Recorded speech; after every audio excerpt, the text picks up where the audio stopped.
সবাই কেমন আছো? ফুডি কর্নারে সবাইকে স্বাগত। আজকে আরও একটা নতুন ভিডিও নিয়ে হাজির হলাম। আজকে বানাবো পটাটো কাটলেট বা আলুর কাটলেট। খুব সহজভাবে কম উপকরণ দিয়ে কীভাবে বানানো সম্ভব সেই রেসিপিটি আজকে তোমাদের সঙ্গে শেয়ার করব। খেতে কিন্তু অতি সুন্দর। চলে যাব মূল রেসিপিতে। এখানে আমি দুটো আলুকে সিদ্ধ করে ম্যাশ করে নিয়েছি। খুব সুন্দরভাবে ম্যাশ করে নিতে হবে। এবার দিয়ে দেব একটা দুটো গাজরকে আমি গ্রেট করে রেখেছিলাম। গ্রেট করা গাজর কুচি, কুচি কুচি করে কাটা কয়েকটা বিনস,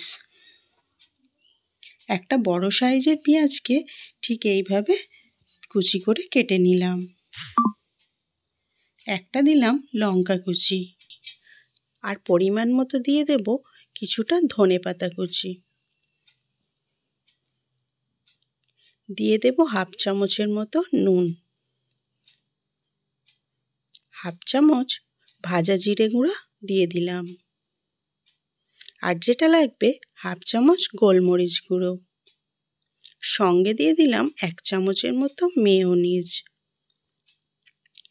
আর 1 চামচ দিয়ে দিলাম চিলি ফ্লেক্স। 1 চামচ দিয়ে দিলাম সাদা তেল। এই সমস্ত উপকরণগুলোকে হাতের সাহায্যে খুব ভালোভাবে মিশিয়ে নিতে হবে কিছুটা সময় নিয়ে, যাতে প্রত্যেকটা উপকরণ একে অপরের সঙ্গে খুব ভালোভাবে মিশে যেতে পারে। খুব সুন্দরভাবে আগে ভালোভাবে মিশিয়ে নিতে হবে। মেশানো কমপ্লিট হয়ে গেলেই এর মধ্যে দিয়ে দেব একটা বড় সাইজের লেবুর অর্ধেকটা নিয়ে চিপে রস বার করে দিলাম।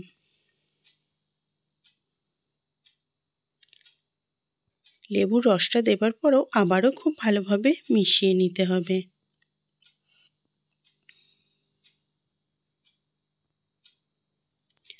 আমি এখানে একটা বড় পেয়ালার 1 পেয়ালার একটু কম দিয়ে দিলাম ব্রেড ক্রাম্বস। ব্রেড ক্রাম্বসটা কিন্তু অবশ্যই দিতে হবে।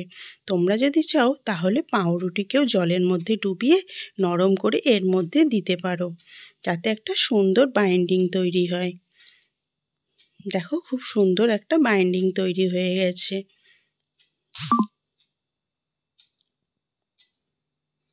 একটা পেয়ালাতে আমি 2 চামচের মতো কর্নফ্লাওয়ার নিয়ে নেব, আর নিয়ে নেব 2 চামচ ময়দা। এখানে কিন্তু আটা ব্যবহার করা যাবে না। কর্নফ্লাওয়ার ময়দাটাকে খুব ভালোভাবে মিশিয়ে নেব, আর দিয়ে দেবো এর মধ্যে কিছুটা পরিমাণে চিলি ফ্লেক্স। স্বাদ মতো দিয়ে দেব নুন। সমস্ত উপকরণগুলোকে সামান্য জল দিয়ে একটা সুন্দর ব্যাটার বানিয়ে নেব। ব্যাটারটা কিন্তু খুব পাতলাভাবে করলে হবে না, খুব ঘন করা যাবে না। টেক্সচারটা ঠিক এইভাবেই রাখতে হবে। সঙ্গে একটা প্লেটে আমি নিয়ে নিয়েছি কিছুটা পরিমাণে ব্রেড ক্রাম্বস।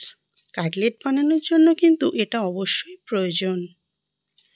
আমি একটা হাতের তালুতে সামান্য তেল ঘষে নিলাম। কিছুটা করে আলুর পুর নিয়ে হাতে ঠিক এইভাবে শেপ দিয়ে নেব কাটলেটের আকারে। শেপটা যার যেমন পছন্দ সে কিন্তু সেরকমই বানাতে পারো। আমি আজকে কাটলেটটা এইরকমভাবেই বানালাম।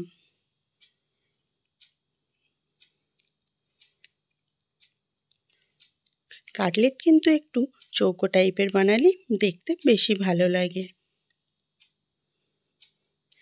হাতের সাহায্যে চারি সাইড দিয়ে এইভাবে দিয়ে ব্যাটারটার মধ্যে প্রথমে একবার ডুবিয়ে নিলাম। ব্যাটারটা থেকে তুলে আবারও ব্রেড ক্রাম্বসে দিয়ে দেব। খুব সুন্দরভাবে ব্রেড ক্রাম্বসটা ওপর দিয়ে মাখিয়ে দেওয়ার পর আবারও এটা কিন্তু আরও একবার ব্যাটারের মধ্যে ডুবিয়ে দেব।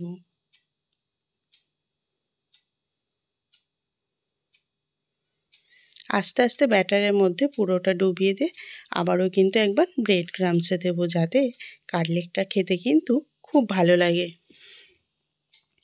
এইভাবে কিন্তু প্রতিটা বানিয়ে নিতে হবে।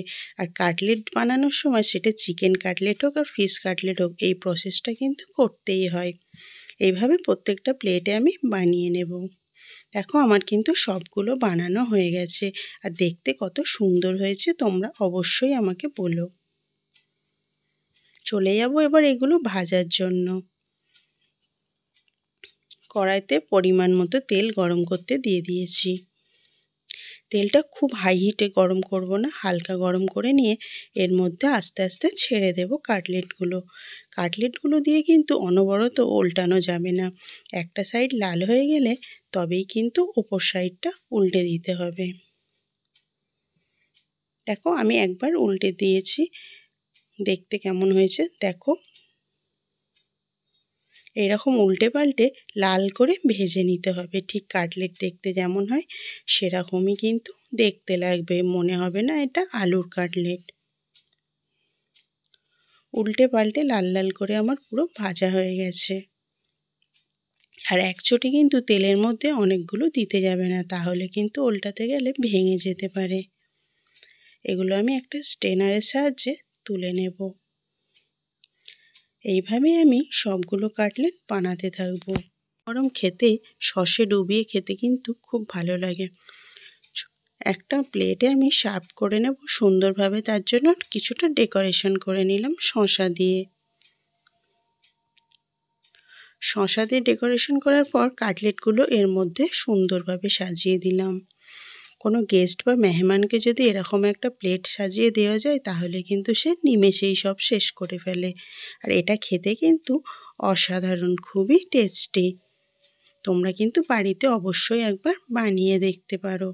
আর আজকের ভিডিওটা বন্ধু কেমন হয়েছে আমাকে কিন্তু কমেন্ট বক্সে জানিও। ডেকোরেশনের জন্য ওপর থেকে একটু মটরশুঁটি ছড়িয়ে দিলাম আর সঙ্গে দিয়ে দিলাম কিছুটা সস। সস না হলে কিন্তু আমাদের কাটলেট খেতে মোটেও ভালো লাগে না।